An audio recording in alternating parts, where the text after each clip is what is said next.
In their concern was expressed that farmers may not want to appear before that study body, because I was the one that suggested it, that would be the appeal process, and I just wonder if the GM of Public Works can clarify it, because I would think that's where they would want to go to have this waived. Through the mayor to council, the entrance bylaw is written in such a way that staff have a fair bit of flexibility with respect to where we grant an entrance and where we don't grant an entrance. With respect to an agricultural operation, I'm not aware of any one that we've turned down an entrance we haven't been able to come up with an acceptable solution working with the farmer. Typically, the process is that if the property owner disagrees, usually I will step in and make a decision. And if we feel that if they're still not happy with the decision for whatever reason, we've historically advised them that they need to come to council to get an exemption to the bylaw, not that they would go to the bylaw appeals committee, that they would just come to council and then we would be able to do an exemption to the bylaw through council.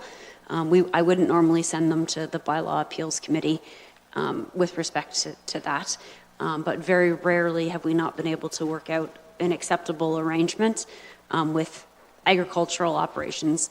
Most of the concerns that are raised are residential properties who want two entrances in a very close proximity because they want to have a circular driveway for aesthetics. And those are the ones that typically we've had difficulties with, not with an agricultural operation. Go ahead.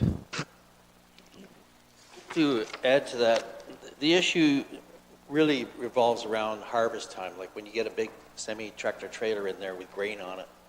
And sometimes it's difficult to get those big tractor trailers loaded through the regular farmyard, and the farmer actually wants to cut through, just go out from his field out onto the roadway and not go through the farmyard. That's what the issue was that was brought up with this case.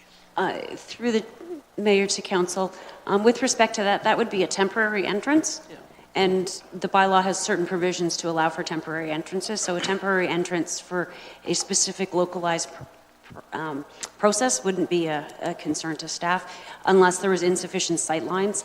And then if there was insufficient sight lines, that would cause us a lot of concern because you have a very large, slow-moving vehicle pulling out where people can't see. But other than that, a temporary entrance can certainly be provided for that sort of stuff.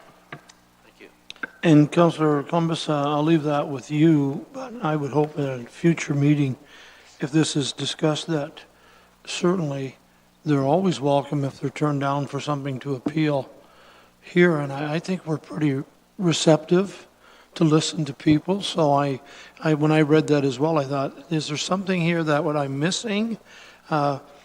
Regardless of whether you're a farmer or you have a piece of commercial, industrial property, come and talk to us. Yeah, we may not give you what you want, but we'll listen. Councillor Wells, further? Mr. Mayor, but could I congratulate Councillor Columbus? I see he's having his agricultural tour again on September the 6th, and I must say I've had the pleasure of attending several of those, and you do an excellent job. And anybody who has not been on one should really put it in their calendar. I agree. I've often thought this might be a good part-time job for Councillor Columbus to take and keep him out of trouble. Okay. I'm on to page 77. Councillor Brunton has moved. Councillor Black has seconded that the minutes of the Agricultural Advisory Committee dated April the 18th, 2017 be received as information. I'm on page 77. Any discussion, Councillor Wells? Mayor, I know I want to bite my tongue, but I just can't. I'm sorry. I want you to turn to page number 7. And I look there, cab washrooms, request that AAC for baby change table. You know, I've been here since the beginning. I have yet to ever see a baby enter this facility. Thank you, Mr. Mayor.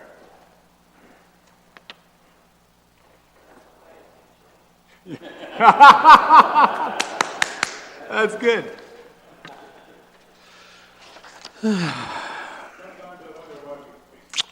Councillor Black. Just further to the accessible washrooms up here, just right behind here, I hope that all of you are aware that they are being changed, and the male washroom will be turned into 2 separate ones, so we can never have our subcommittee meetings in the washrooms anymore, because there won't be enough room. So it'll be separate, and you'll have to stand in line, and probably the women will take them all up, and we'll have to go someplace else. Anything else? Those in favor of the motion, receive as information. That's carried. One staff report this evening, it's staff report EBS 17-38. It's a lease agreement with Pattison Outdoor Advertising. Staff have brought this back. Shelley, I think you're going to have the honors. Thank you very much. Thank you, Mr. Mayor. This report has been prepared as follow-up to the direction provided by Council and Committee on March 21st, 2017, to negotiate a new 5-year lease agreement with Pattison Outdoor Advertising for the leasing of 4 billboard property locations in Norfolk County.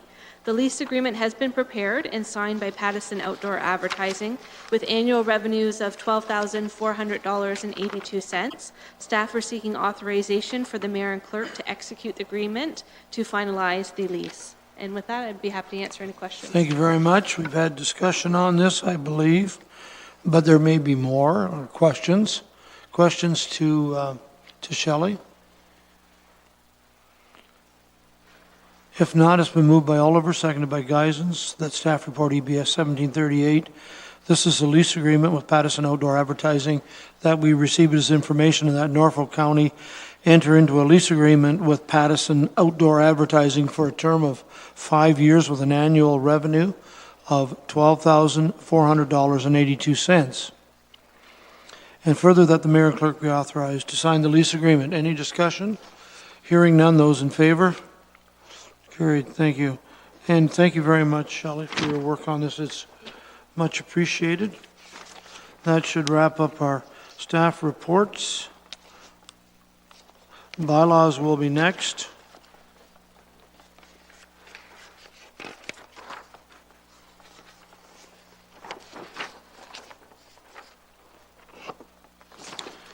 I see you guys have put it to me and not signing any of these ahead of time. That's okay. That's all right. I'm not sure what I've done to you, but that's okay. I can handle this. I will need a mover and seconder for bylaws 6 OP 2017 and 7 OP 2017. Thank you, Councillor Brunton. Seconder. Thank you, Councillor Oliver. We move and seconded that bylaws 6 OP 2017 and 7 OP 2017 be approved, signed by the mayor and clerk, and affixed with the corporate seal. Any discussion on these two bylaws, the passing of these two? Those in favor? Those opposed? That will be carried.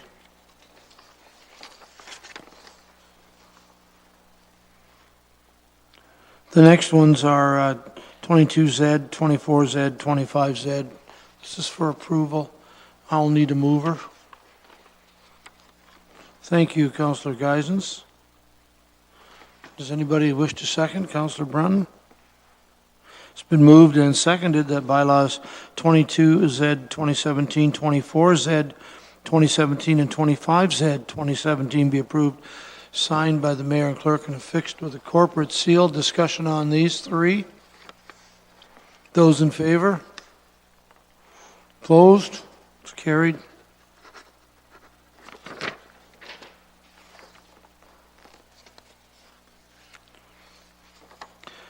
This next one is 2017-58.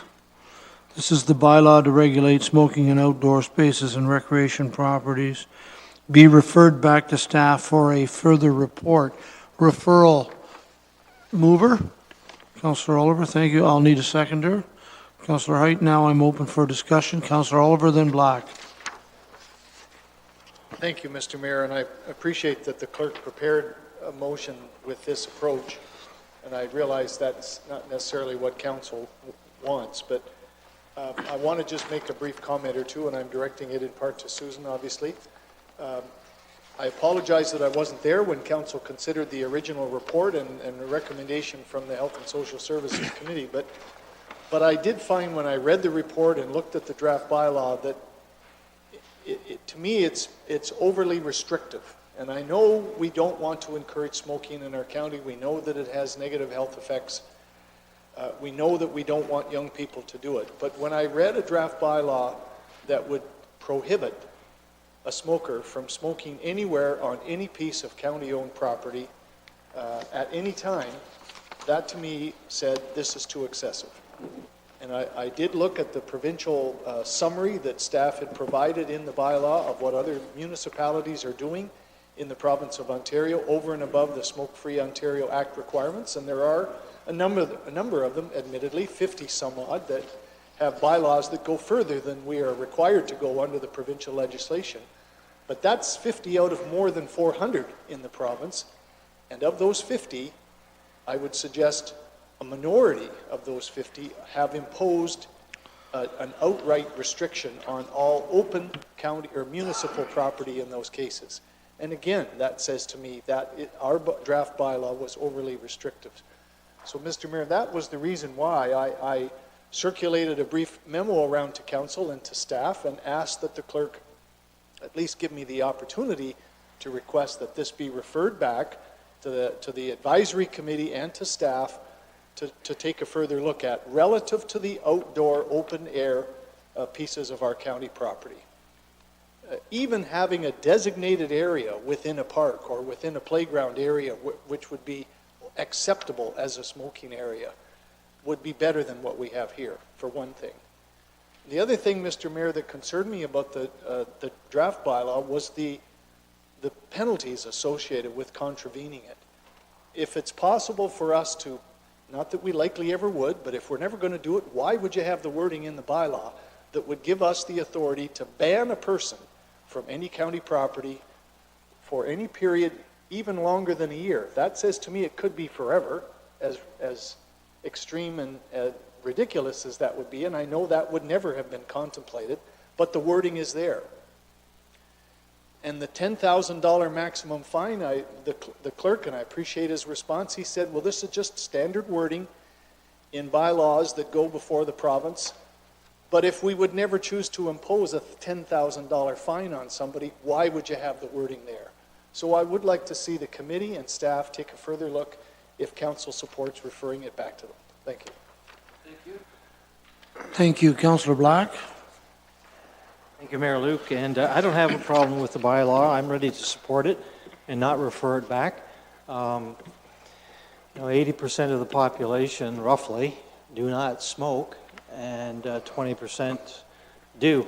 We all know that, yes, it's a difficult situation that this council in Norfolk County has, in that, tobacco is a lucrative business, more lucrative in the past than it is now, but still there's people that make a lot of money on selling tobacco, and that is good for Norfolk County. But Norfolk County is pretty small in terms of all of Ontario and all of Canada, and we know, and we hear it all the time, the statistics and the number of people that die from smoking cigarettes, from cancer, and it's a terrible way to die. Lung cancer or other things that are associated with smoking. And we also know, and it's been brought to our attention many times by the health department and through media, the cost of to the healthcare system of smoking. It's in the billions of dollars. So I have absolutely no problem with this bylaw. Any other discussion? This motion is to refer it back to staff. If not, those in favor of this motion? Opposed? It's carried.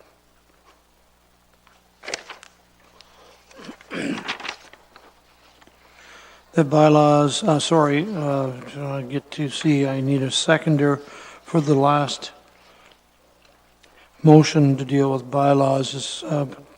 Councillor Black has moved. Could I have a seconder, please? Councillor Wells has seconded.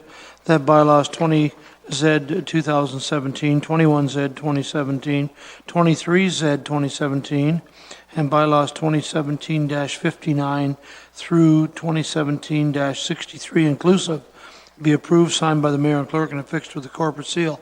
Any discussion on these bylaws? Hearing none, those in favor? That's carried. Thank you, gentlemen.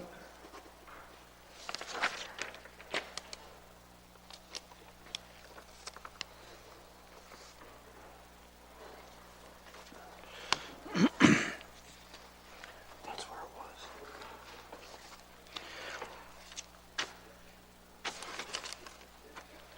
Okay, we'll go down now to other business. I would like to do the closed session before other business, but I would like council direct me to do that. That's just my thought looking at the time. We have 3 items. Councillor Black? I agree with you, Mr. Mayor, that we go into closed session. Okay, well, we'll try it then. I'm seeing some heads going this way. I appreciate that.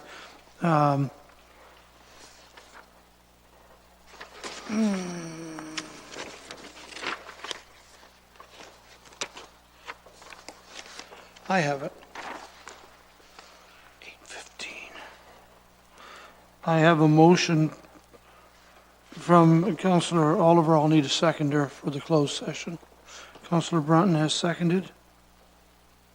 That council convene in closed session at 8:15 p.m. pursuant to sections 239C and B of the Municipal Act 2001 as amended, as the subject matter pertains to a proposed or pending acquisition or disposition of land by the municipality or local board, personnel, matters about identifiable individuals, including employees of the municipality or local board. Those in favor? We will now go into closed session.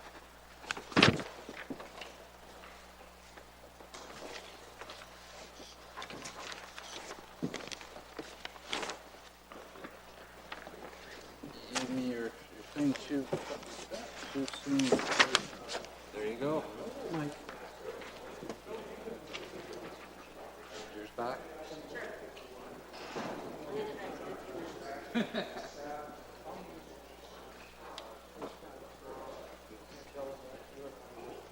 See, we'll getting staff down there and have a look at, I'll come to Delheim. We'll just go for a little walk for half an hour. Thank you.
Been moved by Councillor Black and seconded by Councillor Columbus that council reconvene in open session at 8:36 PM. All those in favor?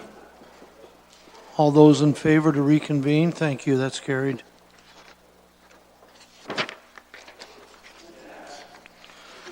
I have a motion that is a result of the closed session. Councillor Black has moved it. This is the Tourism and Economic Development appointment. Could I have a seconder, please? Councillor Hyde, thank you, sir. Black and Hyde have moved and seconded that the staff report DCS 17-46 Tourism and Economic Development Advisory Board appointments be received as information, and further that Norfolk County Council approve the appointment of Gail Bowe and Andy Petoskey for the remainder of a 2-year term to expire on December the 31st, 2018. Any discussion? If not, those in favor? It's carried. Thank you. We have a few minutes. We should easily be able to get through other business. I know we will. Lee Robinson, please. Through the mayor to council, I just wanted to speak briefly about an operation that our roads group is currently undertaking. We're currently undertaking gravel reclaiming in our shoulders on our gravel road. We've had many phone calls. It's an activity we haven't undertaken in a few years. As the grass grows up, it starts to grow into the shoulders. It starts to narrow the shoulders down. There is a considerable amount of gravel that is still there. It is a 2-step process. First, the grader or a truck equipped with a special piece of equipment goes out. It's almost like an auger, and it brings all the gravel material up to the surface. It's allowed to sit there to dry, and then we send another piece of equipment through. It takes about a week to dry out, and that smooths it all out.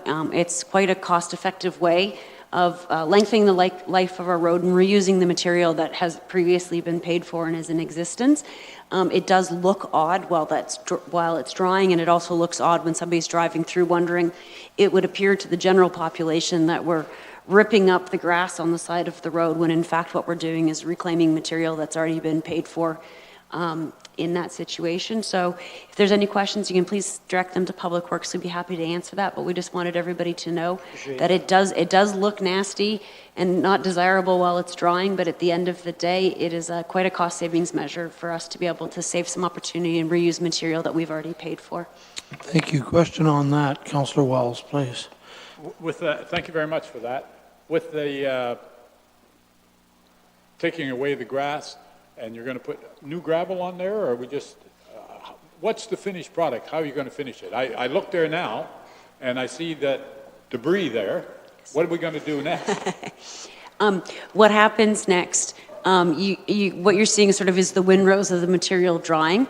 We'll reclaim most of the gravel out of that, and we'll require a minimal amount of gravel to top it back up to the original level. So it saves us a considerable amount of material being required. So at the end of the day, what you will see is the original shoulder for the road reclaimed with gravel, most of it being reclaimed gravel with a little bit of top up that's required because it does disappear over time. And so the sods are gone? The chunks of sod? They will all be done with the first part is what results in the clumps of sod. The second part is what cleans it all up. So when you see the clumps of sod, that's what the clumps of sod are from, is from this operation, and they will be removed. Thank you.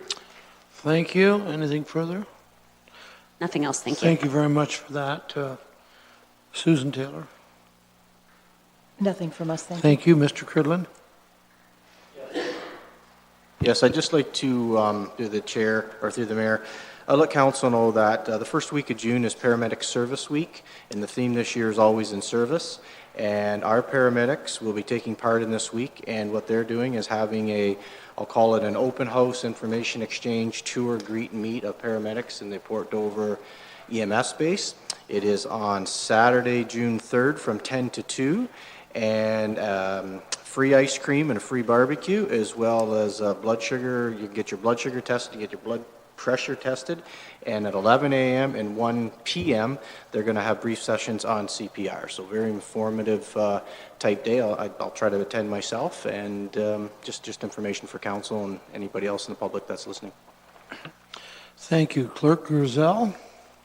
Thank you, Mr. Mayor. Just to reiterate what you mentioned at the start of the meeting, that there's no meeting next week, so don't tune in. Thanks. Tune out. Mr. County Manager, anything to share?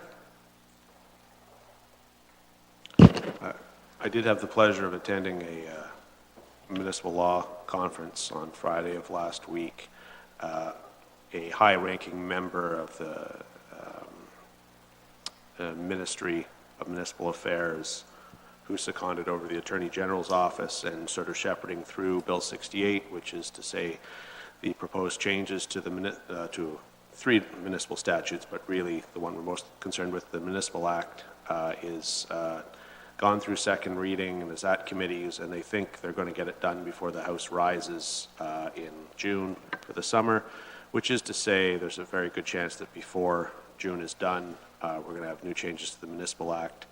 At the moment, at the committee, they're going through section by section, and it does look like at this point in time, all municipalities in the province of Ontario will be required somewhere in the next few months to not only have codes of conduct, but have codes of conduct that are enforced by integrity commissioners, and therefore to take to at least have one on contract.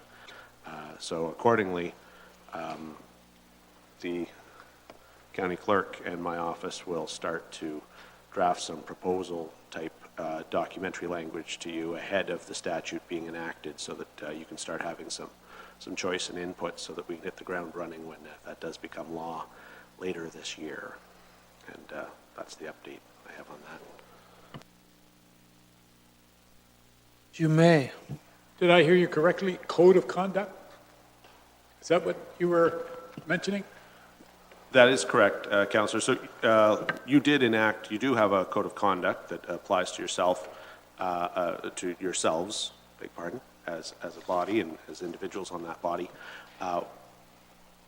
Norfolk County Council made the decision to have the enforcement of that document, however, be by itself. So in the event that there was a complaint as against any member of this council, you would ultimately sit in, probably in camera, but at any rate, sit through a process and make some determination. That piece won't be in compliance with the new act. It'll mandate that there be an integrity commissioner. That integrity commissioner, though, on the positive, will be able to answer any questions any of you have with respect to potential conflicts. So you won't have to be wondering yourselves as to whether or not you have a conflict. Does this constitute a conflict? You'll be able to pick up the phone and call the individual and ask him or her, does something constitute, and rely on that advice, assuming you do so. Thank you. Thank you for that. Mr. Baird? Very briefly, Mr. Mayor, I shared with you a copy of the new 2017 Experience Guide. Thank you. 65,000 of them have gone to print and are in the process of being distributed through all our partners in and outside of Norfolk County. So I hope you enjoy that. And if you need extras or whatever, you can just let us know. We'd be glad to send them your way through the courier. Thank you. Very well done. Mr. Johnson? Thank you, Mr. Mayor. Nothing at this time. Thank you. What was that? Oh, I'm sorry. Yeah, Councillor Height, my apologies. No problem, Mr. Mayor. Through you to Mr. Baird. Looking at this, the pamphlet or brochure, I guess I'm a bit confused with the whole, where we're going with the marketing. Norfolk County, Ontario's garden, and we show a picture of the beach. I don't see a field. Right? It takes me several pages before I find the yummy goodness that we produce on our farms. And I've noticed that this is more of a trend that we seem to be going with the beach aspect of things. Why is that? Do we need a different slogan? Through the mayor, Ontario's garden is our trademark, obviously, for the food production. But the bulk of our tourists each year come to Norfolk County because of the beach and the water. So that does have that focus. But it's an asset that we have that Brantford doesn't, or Dufferin County, some of the others. So we really build on that for sure. But I appreciate what you're saying. It's good to change it up. But I think we do capture all the different sections in here, from shopping, the wineries, and so on. It's a good reflection of what's going on. But I appreciate your comments. Yeah, and then my next question is on the main fold-out on the center page. I guess it says Toast the Coast or Ride the Vine or whatever like that. And I look and it's basically a layout of wineries, and you send them away from my biggest town in my area. When they hit section E, shouldn't it be that the purple line meets up O and D? Would make more sense and keep people down on the coast where you're promoting them to come? In this particular case, through the mayor, this is that our Southwest Ontario Tourism Corporation. It's that partnership with Elgin County about creating that cluster for the winery experience and the microbrewery. So we're just trying to provide the shortest distance between each of those locations. That's simply all that one is. We promote Port Rowan in here. It's got a big section, and everyone down at the lake and so on. Yeah, just saying if D is very close to O, and you could send them down through Port Rowan, and the lakeshore is a nicer drive anyway, so. Yep. Thank you. Okay. Thank you very much, Councillor Hyde, and Mr. Baird, again, well done. Your staff does a lot of work. Appreciate it. Excuse me. Councillor Wells, I know you're busy admiring the guide, but do you have anything for us under other business? You too. Good investment. Looks pretty. Thank you very much. I do have two little items, very small little items. First one is I want to congratulate our staff. Road construction in Dover is doing wonderfully well and progressing really, really well. And the unfortunate part is good things sometimes bring bad things as well. And the unfortunate part, Mr. Mayor, is while we all know that the road construction, when it's done, will be a great asset to the community, some of my businesses are really hurting because obviously people can't get to their shops. And I know we went through this in Simcoe when we did the construction here, and it was in Simcoe and I never paid too much attention. But now that it's in Port Dover, I must say last summer was a problem, this summer is a problem, and some of the merchants are having really a very difficult time to pay their bills. And I think I did call Councillor Black to ask, did we ever give any assistance to any of the businesses during time of construction? And I think his answer was no. And so I have told my merchants that while we have great empathy, we do not have any money. Is that basically the correct answer that I should have given them? So I'll sit down and listen to smarter people than me give me the answer so I can go back. And so if somebody's going to give me some money, I'll even go back and tell them that. Councillor Hyde? Were you not waiting for some answers? Yeah, that's why I'm sitting. Are we getting answers? Because I think the question is there money, is there money for the merchants? Yes. I've never ever, in all my years, ever seen the council hand money over to private business because of construction. But staff may want to comment. I can only tell you my perspective. Councillor Hyde, I don't mean to cut you off. Go ahead if you have the floor. He can wait. You have the floor. Okay, so, well, Mr. Mayor, on the weekend I was in Port Dover because I like to check on one of my second favorite ports, or, well, I think it's fourth. I have three in my area, to tell you the truth. And so I have a bit of a dilemma with how some of the construction was handled down there.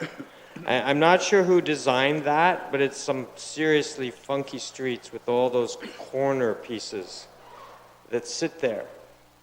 And in the design, it goes out and then it goes out and it goes around like circles on all the corners. And I'm kind of curious to see how many parking spots were lost during that construction phase. It's the weirdest design I've ever seen. But, and just, I found there was some of the quality or some of the design, there were some serious flaws in things. Like there would be a ramp, I think it's on the west side of town, where you would normally drive a car through on a laneway, but there's no laneway. There's a store there. And the store is closed, so I don't even know why it's there in the first place. And all of the signs that we've put up, I hope they're only temporary because every single one of them is loose, except for one. I tested them. Up and down. They're missing bolts off of the bottom.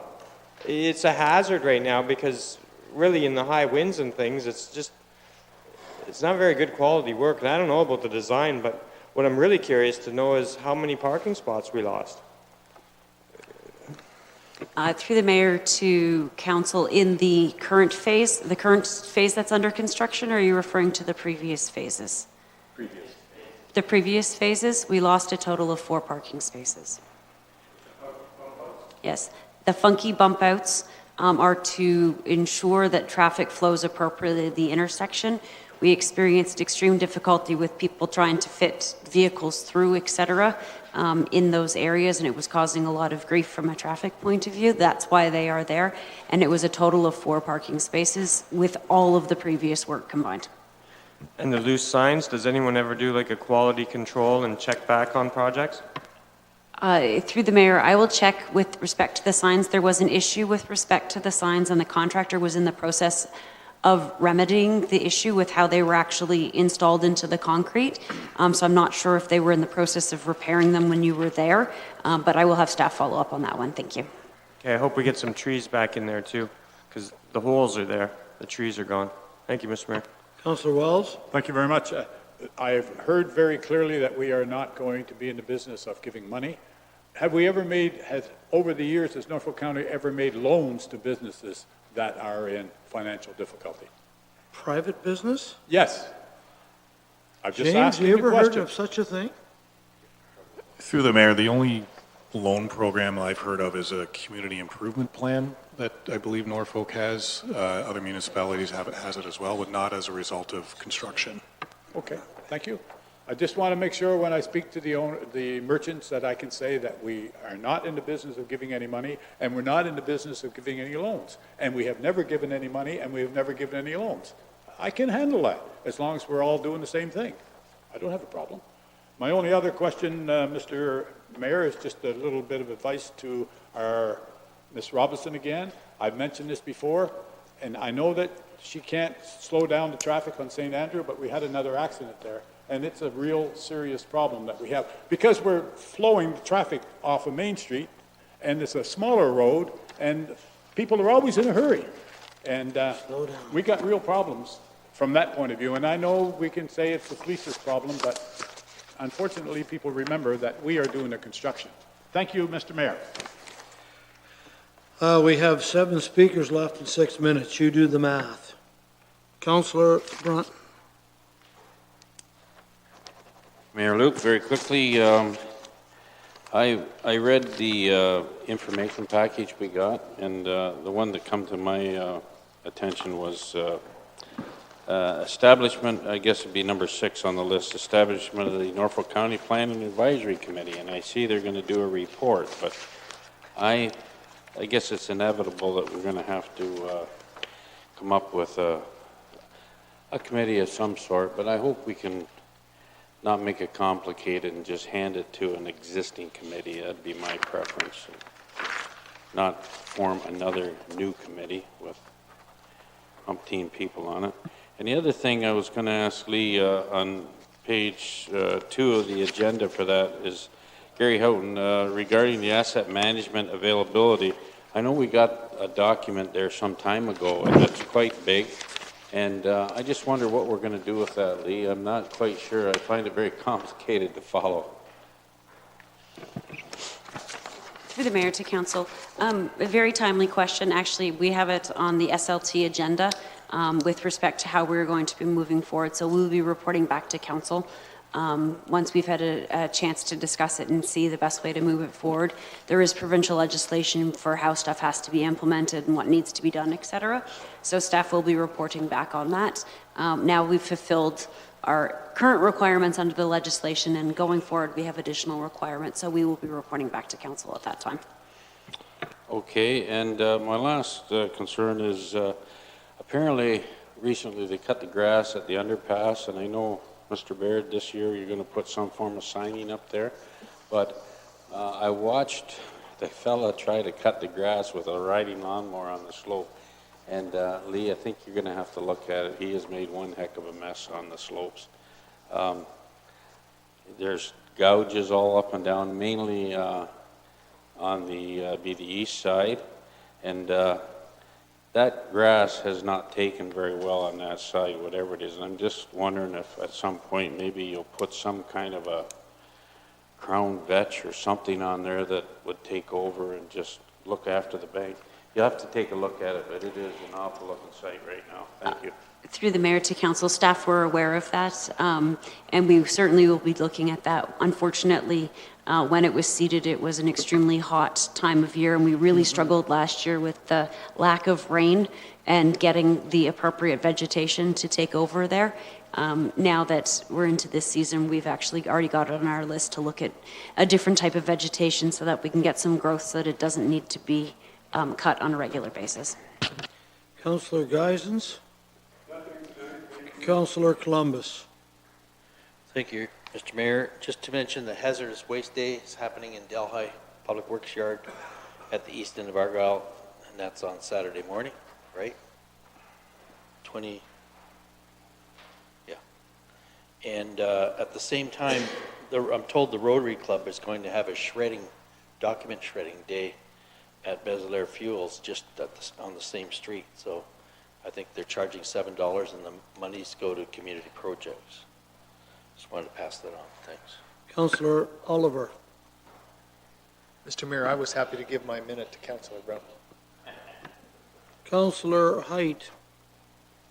Just quickly, Mr. Mayor, I was asking last week about some clarification on the Lakeshore Management Plan, about the emergency response plan. I'm still waiting from planning to hear for some clarification on that. I've asked a few times via emails. I'm getting pretty antsy. I'd like to have that answered. Thank you. Okay. You want that answer now? I'll wait. Thank you. And finally, Councillor Black. Just a public service announcement for the Sports Hall of Recognition. And I know Heather King, I think she's the new president or chairman of the Sports Hall of Recognition, and they are having a fundraising memorial golf tournament at the Springview Farm Friday, June the 2nd. It's a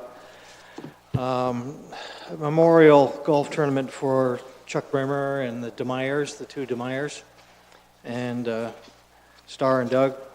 It's $100. Dinner alone is $35. If you want to sponsor a hole, it's $125. And you can contact Sandra Smith or Heather King. I could give emails. I don't know if anybody's going to write them down, but Sandra Smith and Heather King. Thank you. It's been moved by Councillor Wells, seconded by Councillor Oliver, that bylaw 20